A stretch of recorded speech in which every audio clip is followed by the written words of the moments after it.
Assalamualaikum warahmatullahi wabarakatuh. Kembali lagi dengan saya Lutfi Alfikri. Saya Muhammad Najib Hasanuddin. Saya Emrido Saputra. Nah, di sini kita akan membahas seputar tentang Piala Dunia. Karena Piala Dunia sedang dimulai, jadi kita akan bahas kali ini. Saya akan tanya, menurut dari Najib dulu udah. Kalau misalkan Spanyol tuh gimana sih permainannya? Bagus gak yang kemarin-kemarin yang melawan Portugal? Menurut saya Spanyol kemarin lawan Portugal bagus sih permainannya.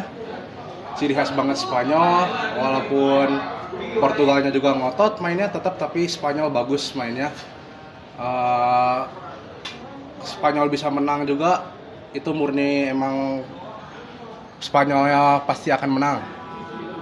Portugal Portugal sayang banget sih kalah, soalnya Ronaldo kan pengen juara Piala Dunia tapi harus gugur di lawan Spanyol. Segitu sih. Oke, mungkin segitu ya dari Najib. Tapi benar juga ya, karena kasihan juga Ronaldo itu Piala Dunia terakhir. Oke, kita ke Rido. Menurut Rido nih, prediksi buat di final nanti, negara yang menurut Rido paling kuat jadi kandidat di final apa aja sih? Kalau menurut saya ya, kalau dari bagian kiri ada Prancis. Kalau dari statistik, kalau kita lihat pertandingan dari fase grup sampai 32 besar sampai 16 besar kemarin. Kalau melihat dari pertandingan Prancis itu oke banget, dari backnya, dari tengahnya, dari penyerangnya. Apalagi itu penyerangnya tuh di kiri ada Doué, ada Barcola, di depannya ada Mbappe, terus ada Olise, ada Dembele. Menurut saya Prancis layak sih buat masuk ke babak selanjutnya. Ya, semoga di pertandingan selanjutnya di 8 besar Prancis bisa mengalahkan Maroko dan bisa melaju ke babak ke selanjutnya. Dan juga kalau menurut saya di bagian kiri juga pertandingan yang nantinya bakal seru di semifinal, kemungkinan kalau misalnya Spanyol bisa mengalahkan tim yang dia lawan, mungkin pertandingannya bakal seru dan bakal adu taktik sih dari kedua pelatih. Kalau dari bagian kanan menurut saya ada pertandingan Inggris lawan Norwegia ya. Kalau lihat dari statistik, mungkin kayaknya Inggris lebih layak masuk ke babak selanjutnya. Tapi kita juga tidak bisa meremehkan si robot, yaitu Erling Haaland, dengan perolehan 7 golnya, dengan pertandingan sebelumnya dan kekompakan timnya, itu juga layak sih. Tapi kalau saya lebih ke pro Inggris sih.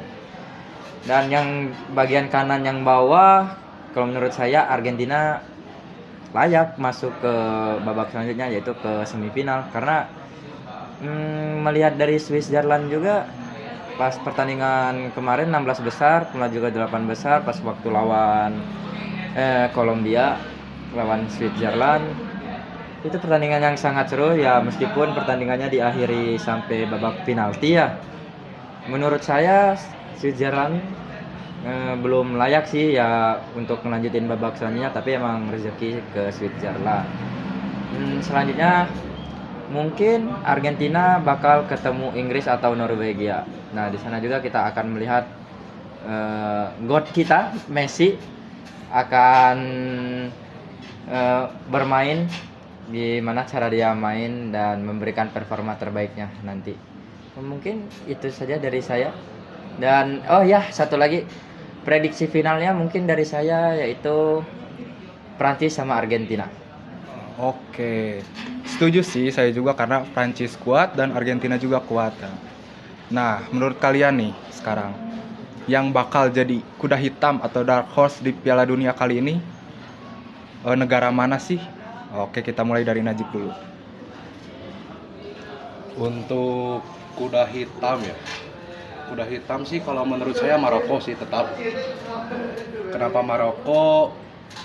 Dia bisa membuktikan bisa sampai 8 besar.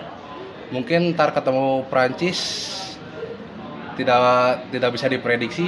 Mungkin Maroko bisa menang atau bisa nahang imbang sampai penalti mungkin. Menurut saya sih kuda hitamnya tetap Maroko. Oke. Kalau dari Rido? Kalau menurut saya ya tim kuda hitam di tahun ini tuh ada Cape Verde. Cape Verde itu mainnya sangat bagus, sangat kompak, pelatihnya juga bagus, pemain-pemainnya juga bagus. Tapi sayangnya dia di babak 16 besar harus tersingkirkan oleh Argentina. Ya dari pertandingan Argentina lawan Cape Verde juga kita melihat Argentina sang juara dunia ditahan imbang sampai ke babak extra time sama Cape Verde. Menurut saya Cape Verde itu sih tim kuda hitam di Piala Dunia tahun 2026 ini. Apalagi itu kipernya. Kipernya mah seharusnya layak masuk ke klub-klub Eropa yang besar. Tapi sayang umurnya udah tua, jadi mungkin karirnya habis di Piala Dunia 2026. Mungkin dari saya itu sih. Oke, sekarang pertanyaan berikutnya. Mungkin saya akan bertanya final ikonik Piala Dunia menurut kalian. Mungkin dari Rido dulu sekarang. Kalau menurut saya ya final ikonik menurut saya di tahun 2022 pas waktu Prancis lawan Argentina di final 2022. Yang mana pertandingannya berjalan seru di babak pertama, yang mana Argentina bisa mengalahkan Prancis dengan skor 2-0, yang mana Messi ngegolin dari titik penalti, terus juga Di Maria. Dan di babak keduanya skornya diimbangin sama Prancis sampai ke babak extra time dan sampai adu penalti.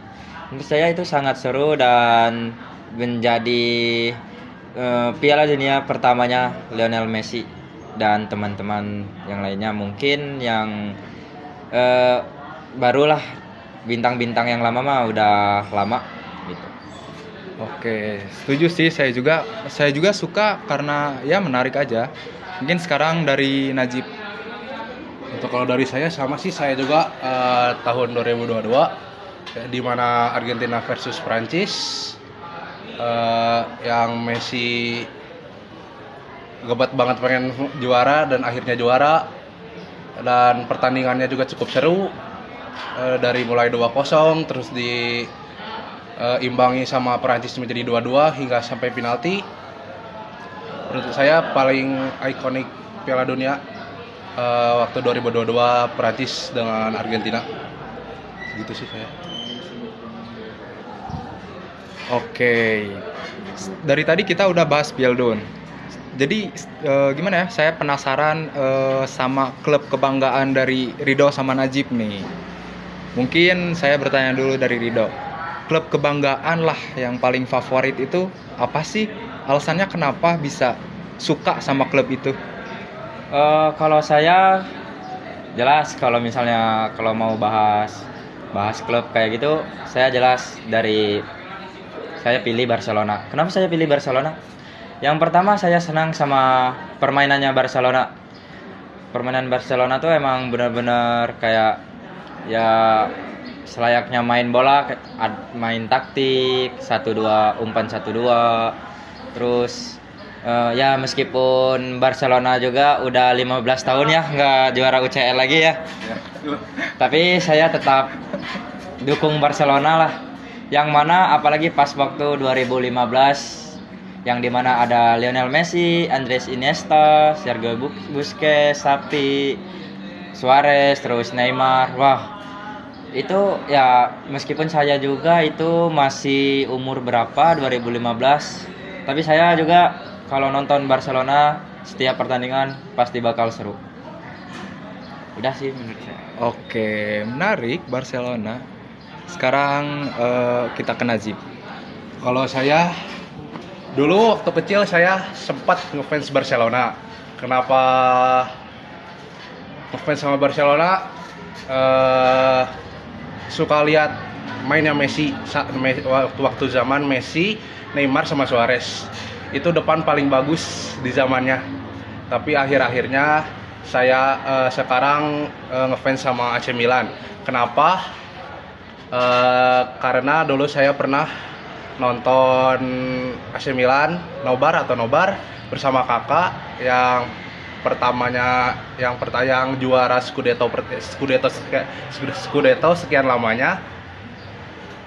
Akhirnya saya suka AC Milan dan sampai sekarang mengikutinya walaupun sudah susah sekarang masuk UCL ya, tapi saya tetap suka AC Milan.